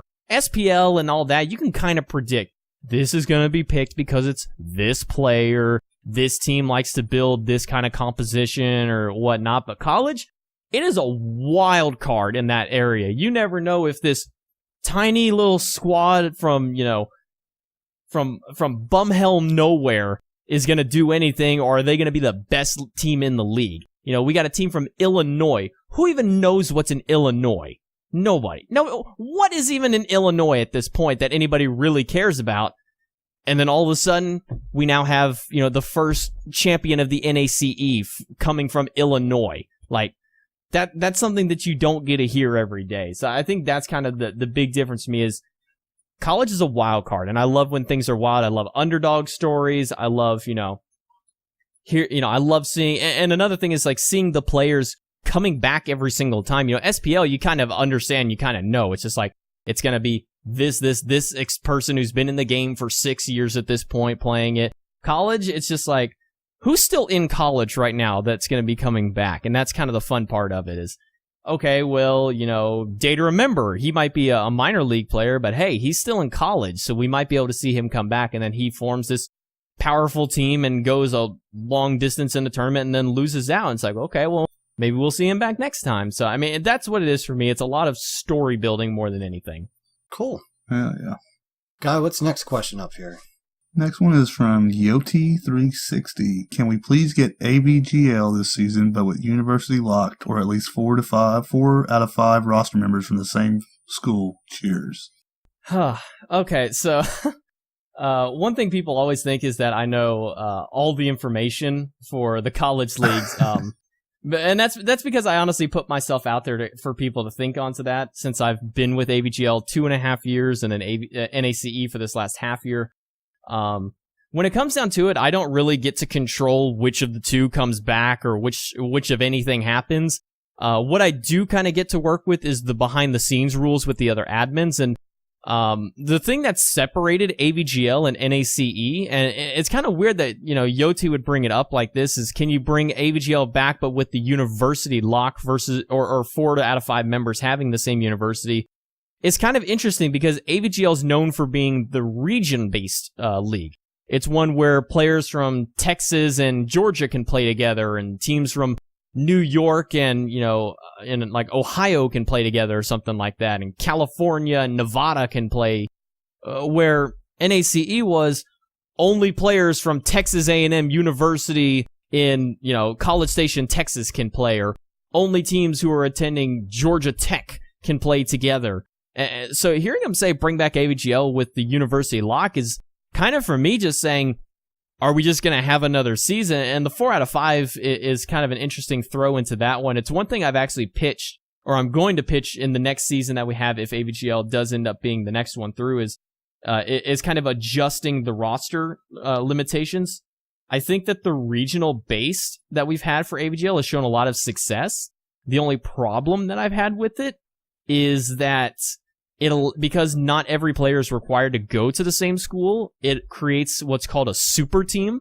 So you'll have Data Remember, Ratcheteer, Dingo Dial, Puckham, and all of these players from across the South who are all some of the better players in their respective roles, but they don't all attend, even some of them not even in the same state together.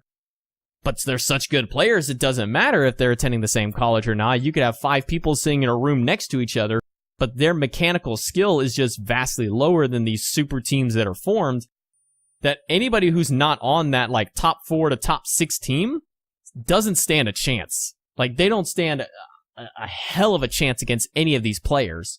And it kind of just creates this weird atmosphere of these top 4 teams are never going to take their matches seriously until they play another one of those teams. And that's kind of the bridged gap that we saw in AVGL. And with NACE, we didn't get to see that as much. Almost every team was taken fairly seriously amongst their respective brackets. The winners bracket, everybody's taking those matches seriously all the way through. They're doing proper picks and bans. They're not doing things like Sylvanas mid or anything like that just because we're better than you. That's what we can do. Or, Bacchus jungle because I'm just a better player than you. And that's a lot of what we saw in AVGL was, these kind of we're just better players, so we can play whatever we want against these nobodies until it comes down, down to finally the playoff season where we have to kind of play seriously against the other teams until we get to our point to play the other best teams in the region. But one thing I've worked on pitching, that I originally had pitching going into next season was a state lock, so only teams from the same state could play. But the idea of having a somewhat of a school lock in there is not too bad of an idea. Getting, at least, 3/5 of the team being from the same university could really open up and branch out onto that one. So it's a possibility with that one. But obviously there's no guarantee on which of the two is even going to happen next time around. So, but, I'll definitely keep that in mind, for the AVGL people. All right. So we got one last question here. And we gotta be a little mindful of the time because we still got some Kuzenbo talk time here coming up, and then gotta get you out of here for your stream tonight. So, last question up. In your honest opinion, what makes a hype play truly a hype play that you can be proud of? And how about when the enemy team that you're facing does a hype play outside of that brief moment of anger? How do you like the play from your enemy team? So, a hype play for me, obviously, when you're a feeder all the time, anything that you do to get even 2 kills in a row is pretty damn awesome. But I think for me, the true hype plays are the ones where you really did outplay your opponent. It's not one of those. There's 2 kinds of hype plays for me. It's the true outplay and the true did that actually just happen moment. Like you throw a Kukulkan ultimate over the wall, not expecting anything to be there but like a buff that you're trying to take, and you get a double kill off of it. Those are really hype, but, the multi-kills that come through, or just this true, these all-out brawls that happen, can really generate a really hype moment where, for me, hype is just all about how much energy, what kind of rush did I get from that one. And I'm willing to admit, when an opponent makes a really hot play, I'm never mad when an opponent makes a really good play against me. I go, all right, dude, that was pretty sick. When you're going, you're boxing against each other as hunters or something, you don't have any crit involved, and he gets this crazy triple auto attack cancel off onto you, and then his teammate comes from behind you, you recognize it, you jump away from it, and all of a sudden he blinks into you because you kept him out of combat, and then he just smacks you all right, dude, I'm not even mad. That was pretty cool. Flashy plays are just always cool to me, and especially if I'm casting a game. Just seeing stuff that's really flashy, or just outright, that was a nasty play against them. Those are, for me, the real hype moments. Oh, yeah. Let me get one question in here. Who's your favorite skill shot caster to work with? My favorite one to work with so far? I haven't actually really got to work too much with Hindu Man. The little that I did, I enjoyed it. But so far, all the ones I work with, I think that Aggro is honestly my favorite one. He's really knowledgeable. He has a real good sense of the game. And he's also just there to be a secondary hype man with you. He'll, if you're not the primary, like the play-by-play caster, and he's kind of your co-caster, your analyst onto that one, his job there is to make you look better. It's to make you sound really good when you're up onto there, and then, you throw it back to him. I think he has such a great game knowledge and flexibility with his casting. It just makes him a real treat to work with. Oh, yeah. All right, so for this week's session of progression, we're going to talk about Kuzenbo, the king of the Kappas. So I'm going to just real quick here fly through his passive and abilities, and then we'll let JMac give us a little bit of instruction on how to play this guy. So, passive, Water Bowl. Each time Kuzenbo takes over 2% of his maximum health worth of damage pre-mitigation, he is granted stacks of damage mitigation as his head fills with water up to a max of 10 stacks. Stacks last 10 seconds and refresh when gains another. If he is knocked up, grabbed, pulled, banished, or otherwise disrupted, the bowl loses half of its stacks. Damage mitigation is 1.5% per 2% of maximum health taken. Maximum mitigation 15%. Mitigation lost 5 stacks. And duration 10 seconds. His one. This is the ability, by the way. This is why we play Kuzenbo. It's the Nene Kappa. So, look, you summon your little guy, you throw him out there, right? He ricochets off walls and hits people, and he will travel up, if he does bounce off a wall, he will travel up to another 70 units. Very important to keep that in mind. You can definitely get some extension there. Up to a maximum of 2 bounces. After reaching maximum range, or if an enemy god's hit, it'll burst from his shell, slowing and attacking the enemy gods for 6 seconds. Kuzenbo transfers 20% of his health and protections to the Nene. So damage is 70 up to 210 plus 55% of your magical power. His Kappa damage per hit after that fact is 35, scaling up to 75. His health is 25 up to 45 plus 20% of your maximum health. The slow is a 20% and for 3 seconds. His 2 shell spikes. He extends the spikes out, damaging enemies who attack him, so it's a mini thorns. While active each time Kuzenbo takes damage, the cooldown on Nene Kappa and Sumo Slam is reduced. Kuzenbo may activate this ability even while under the effects of crowd control. Its percent of damage taken is 10 up to 30%, cooldown per hit 0.5 up to 1.3 seconds, and duration of 3 seconds. Sumo Slam. Kuzenbo charges forward, immune to slows and damaging enemy minions while silencing, using his immense strength to push first enemy gut. I need to check the grammar on some of these. I feel like it's off. Hits along with him. So anyway, each subsequent enemy he hits deals damage to both the enemy god that he is pushing, the enemy, and the god that he is pushing. Colliding with a wall will also deal damage to the push god. Push targets can be hit for a maximum of 3 times. Damage per hit, 80, scaling up to 200 plus 35% of your magical power. Mm-hmm. His ultimate, Watery Grave. Kuzenbo pulls himself inwards under his shell and spins, summoning fierce currents that knock enemies back, increase his movement speed, render him immune to crowd control, and allow him to move freely in all directions for 2.1 seconds. Damage after the first spin is reduced by 50%. Damage first hit is 80, scaling to 280 plus 40% of your magical power. Damage per hit, 40 to 140 plus 20%, and a movement speed of 45%. So, alright, I can breathe. So, JMac, how you like to build this guy out ability-wise, with your kit and then items and so forth. Well, what are the deets here? So with Kuzenbo, a lot of people think that straight tank is the way to go. Some people think that building hybrid is the way to go onto him. And I think that strong middle ground of both of them is kind of the option to go. You don't want to build too much damage because then he's not going to be able to take much damage later on. And that's one of the big things of his shell spikes is it's post-mitigation damage on that one. So if you get hit by, a Scylla ultimate that deals 600 to you, you're only going to reduce 30% of that 600, not 30% of the originally would have been, let's say, 1,000 damage that it would have hit you. So it's kind of a mini thorns with that one. That's why sometimes you often see it coupled with the actual thorns.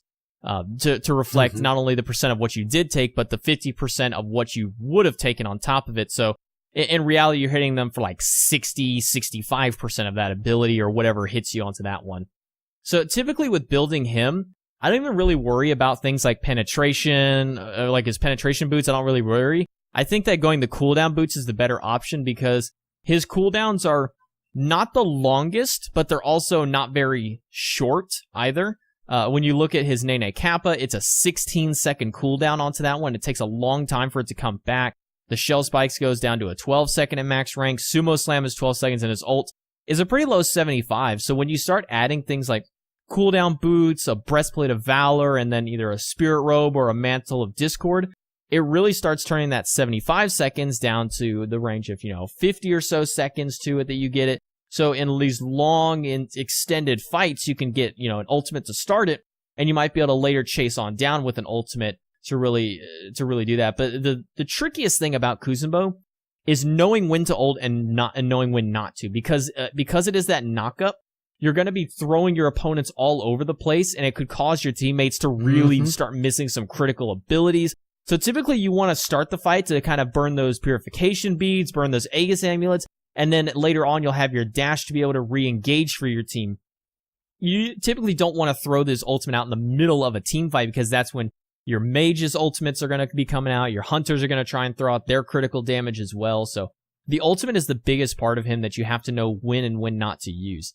Coupling on with that, is definitely a great peel. Right. Like if you see your guys are starting to and turn and run, that's a great time to ult because then you're throwing those enemies up and giving your team that moment to get the hell out of and dodge. It's really hard to time your dashes or time anything outside of a beads or an Aegis during that ultimate because the knockup is so often during it. I think it's 5 or 6 times it can hit you at a maximum when that ability does start channeling through. So being able to time your jump out of there is very difficult without using some kind of purification beads and get yourself out of it originally. The passive is kind of overlooked sometimes, but 15% damage mitigation when it's fully stacked up is a lot in a fight. Couple that with an Oni's Hunter Garb and then a Spirit's Robe on top of that, and you're looking at 39% damage mitigation if it's fully stacked and your Spirit Robe procs, which is an insane amount of damage to mitigate.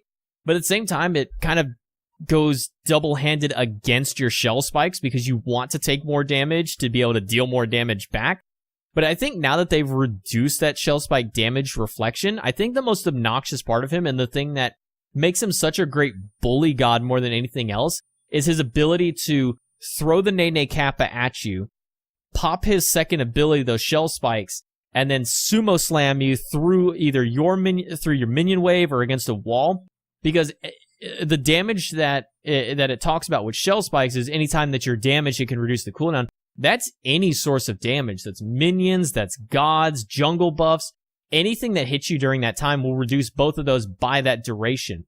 So if you already have a low cooldown on your Nene Kappa and low cooldown Sumo Slam through your cooldown reduction, you're naturally going to get it with your Shell Spikes even more. You take the 40% of 12 seconds later on, you're going to have that on almost an 8-second cooldown by that point. So that means every 8 seconds you can throw out basically within an 8-second or so time span, you're going to throw out 4 rounds of Nene Kappa almost and nearly 4 rounds of your Sumo Slam if you time this thing correctly.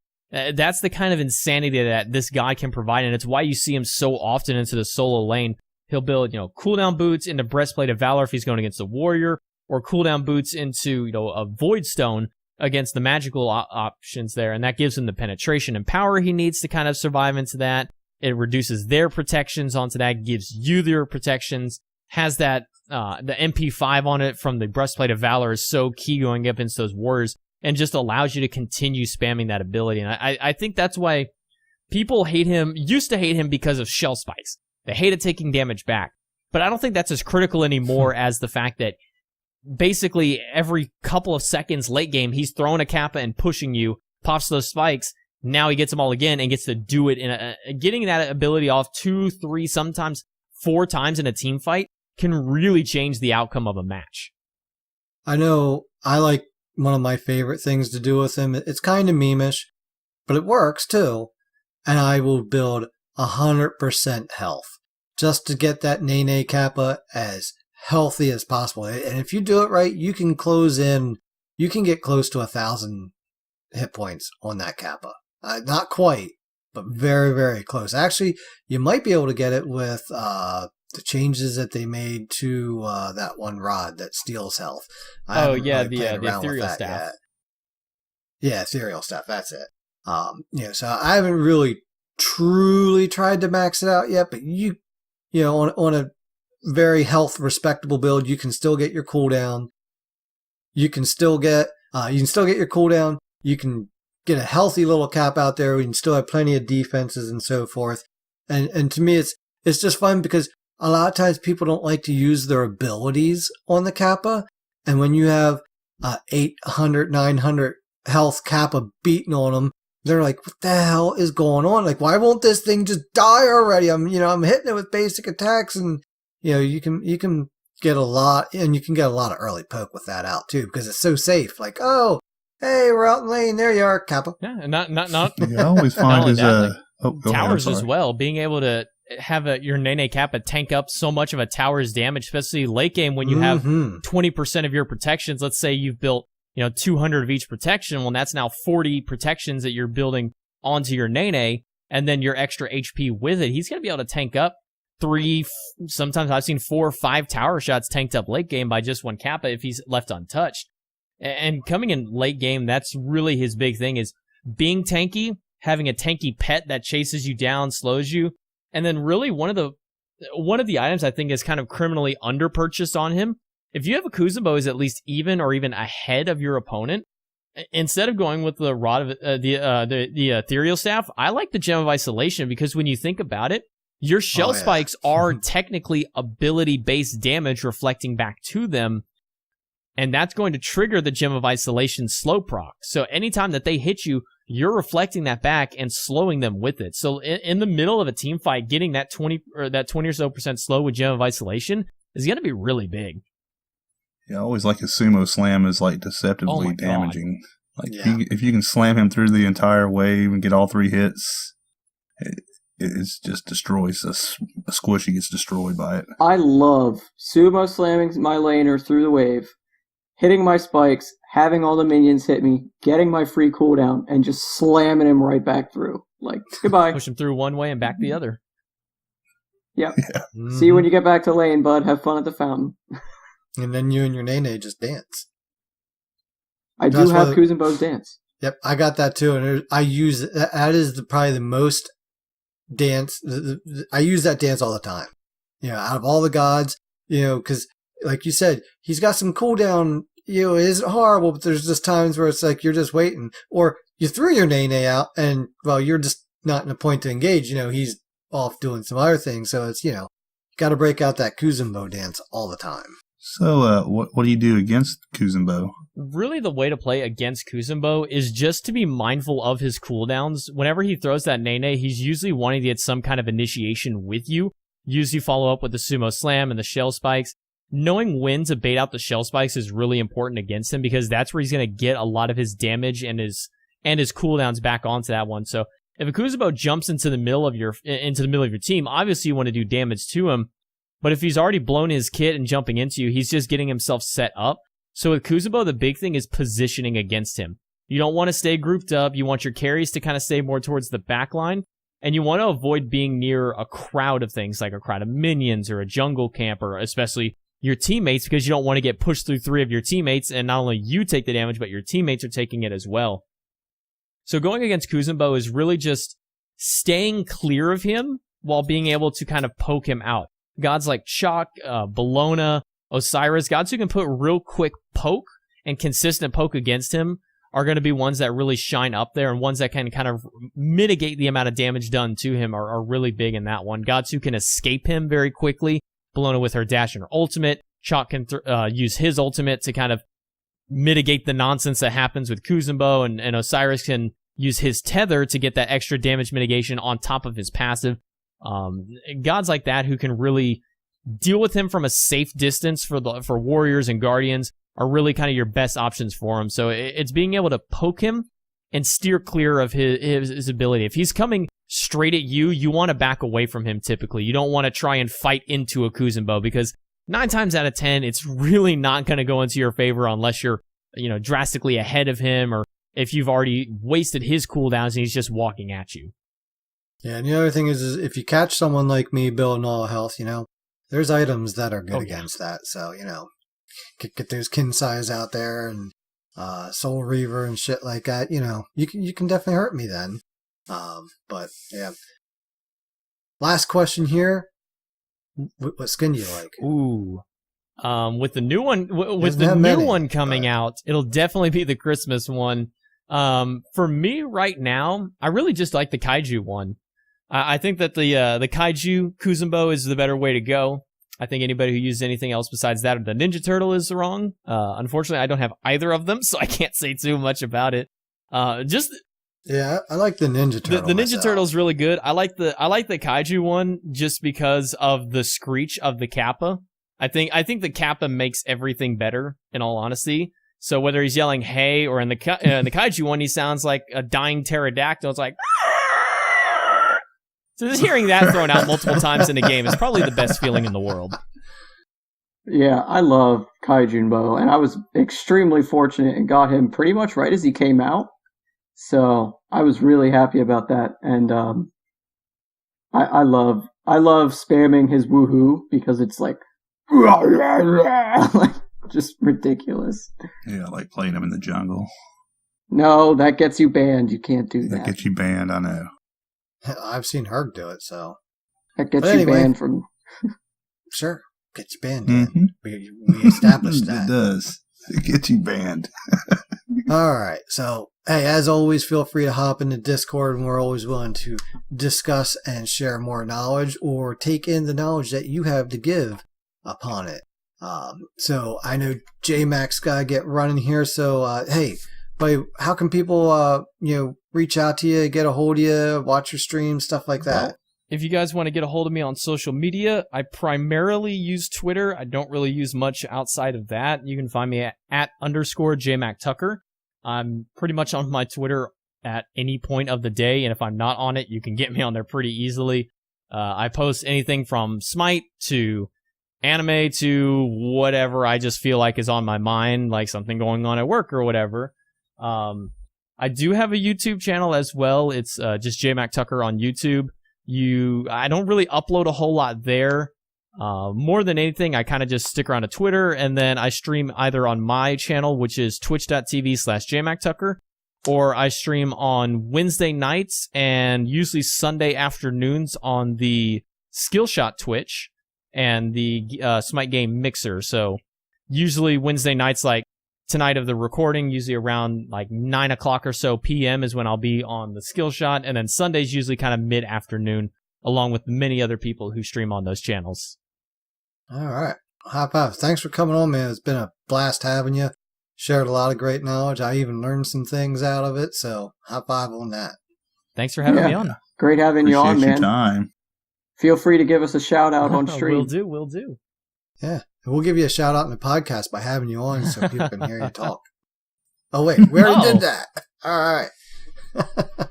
All right, man. Well, hey, peace out. Have some fun. And have some good games on your stream. Yep. There you go. Good old PTS. Now, JMac is off to Streamland. We're going to go ahead and wrap things up here. But before we wrap up, we got this interesting email here the other day, and it was from High Res Studios, and it's hey, thanks for being a part of the community. Here's some skins to give away. So we're going to do something a little different. Usually we give them away either in the Discord or on Twitter, and I was just like, let's do something a little different. So I'm going to read off a code here in a second, and it's first come, first serve. It's good for PC, PS4, and Xbox. So 3 opportunities here to you, our listener.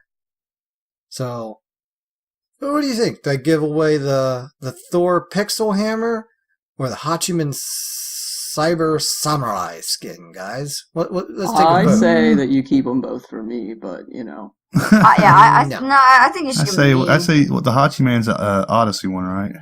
So do the Hachiman? Yeah, I do the Hachi Man so that way they get the 5 points of Odyssey if they need them. Yeah, that's pretty that's cool. true. That's true. Especially because this was the Godslayer patch episode. Yep. All right. So I know none of us will use these. Actually, I already have him, and I'll keep tabs on my kids. They will be for real trouble if I catch them with this skin. You know, this is not usable by employees. No. So You're not employees. When's my paycheck coming? Yeah. Anyway, you guys are working pro bono, so shut up. I All didn't right. sign up for that. So your Hachiman Cyber Samurai skin, first come, first serve, all 3 platforms. Got your pen and your paper? We got A as in Apple, P as in Paul, C as in Charlie, S as in Sam, E as in Echo. 7, 2, 6, 5, D as in David, 0, A as in Apple, 8, 1, 2, 0, 6. These codes do expire January 15th, so you got plenty of time to claim your Hachiman. Tune in next week, maybe. We'll see. Maybe we'll give it away on Twitter, maybe in the Discord, maybe on next week's episode. We still got that Thor Pixel Hammer floating around. So, high five. There you go. You guys have anything else here before I go ahead and wrap us up? I guess since you have pretty much lined up that next guest, we'll let you announce it, Dad. Oh, You get yes. the Gold Star this week. That's right. I was having a chit chat with someone during one of the Skillshot media or mixer streams, and I forget which stream it was in particular. It was yes, it was Avi getting taught how to do something by Taco, and hanging out in the chat was Hindu Man. I'm like, yo, Hindu Man, when you gonna come on our podcast? And he's like, yo, man, why don't you hit me up? So we talked, we hung out for a little bit and chit-chatted, and next thing you know, he's gonna be on the podcast next week. So hey, you got some questions for the one and only Hindu Man? Fire them out there. But also, this is our Christmas episode coming up next. You're going to be listening to us right around Christmas time. So you can say, you kind of say we give him a present wrapped in a bow tie. Yeah, good. You could say that. But hey, also kind of, hey, if you have any questions for Hindu Man, fire them out there. But, kind of community challenge-esque on the side, right? What's your Christmas traditions when it comes to gaming? Whether it's Smite related or any other games, what do you do for the holidays? Anything special? Let us know. We'd like to hear about it. You know what Dan does? He feeds. Damn straight. Me too. Yeah. I open my presents, tell everyone to F off, and get on my video games and feed my brains out. Yep. Now get out of my way. I gotta go feed. Why is the internet so slow on Christmas? Because everybody's home, everybody's using it, everybody's downloading their new games right now. Why is everybody home? Go see your family or something. Yeah, get out of my internet. I'm trying to feed on my games. Jeez. I love it over the summer when my youngest Alex likes to stay up all night. He's like, man, there's too many Chinese people on the internet at night. They always slowing it down. The other half of the world uses it too, man. So anyway, well, let's go ahead and send us out here. Guy, how come folks get a hold of you? You can find me on Twitter at GSmitey.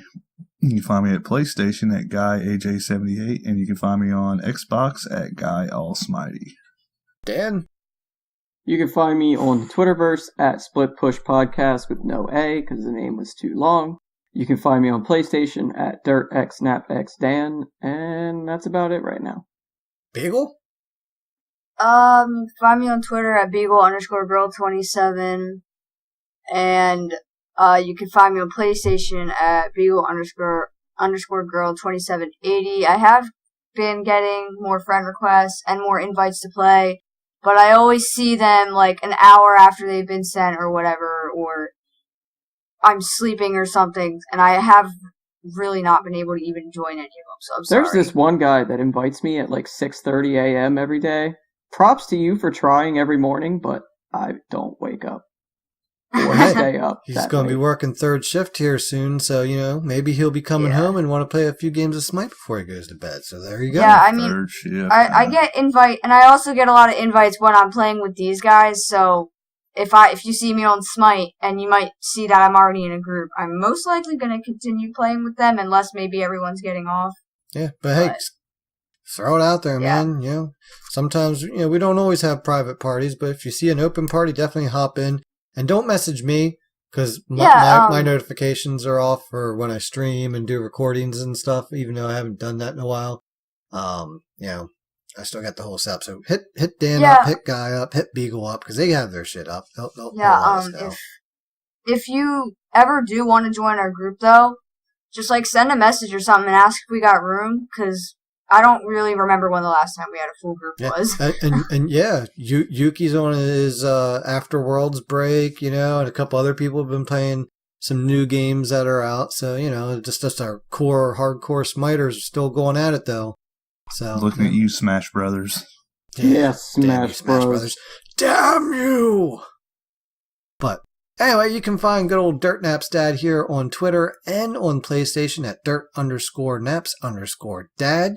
You can hit us up on our email at community@splitpushpodcast.com. Hey, you know what? We do have a guild or clan here in the PS4. You're more than welcome to join up with that. That kind of does help get the groupings up some too. And supposedly some changes are going to come to help that up. And what do you want, Beagle? Can we just talk about if this squiggly line dude was a real person? Come on, go away. Every day we log in. We all squiggly get line that. is applied I'm to join pretty sure your it's guild. just a bug. I mean, me too. But what But if someone TJ tried to squiggly join line, and then if their you're name really just trying to glitched join there? the clan, just do it, my friend. It's open. Yeah, just let us know. It's open. You don't have to apply. Just join in. And if that ain't working, just let us know, and then we'll send you an invite. But what else? We got our YouTube channel now. Doesn't have a fancy name just yet, but hey, we're getting more subscribers every week, which is cool. We really appreciate that. Even if you listen to us on podcast, man, just hop over and help our YouTube channel grow a little bit. Hit us up with a subscribe there. Make sure for whatever platform you're listening to us on, you're giving us the thumbs up, the 5 stars, the hearts, whatever it may be. Shower us with your love, because we do this because we love you, our community, and want to help it grow and be better for all of us and the game. Or as Double J would say, do all that sellout shit. Yeah. Oh, wait, we ain't got t-shirts just yet. There should be a thing one day. Anything We else, should make guys? t-shirts. Ready to close her out? Going once? No, I think so. Going twice? Yes, I'm ready to go. Yes, I'm ready to go to bed. Sold. We're going out. So, hey, when it comes to dirt naps, remember, you gotta give them before you take them. And when all else fails, Split push. I almost forgot to say it, but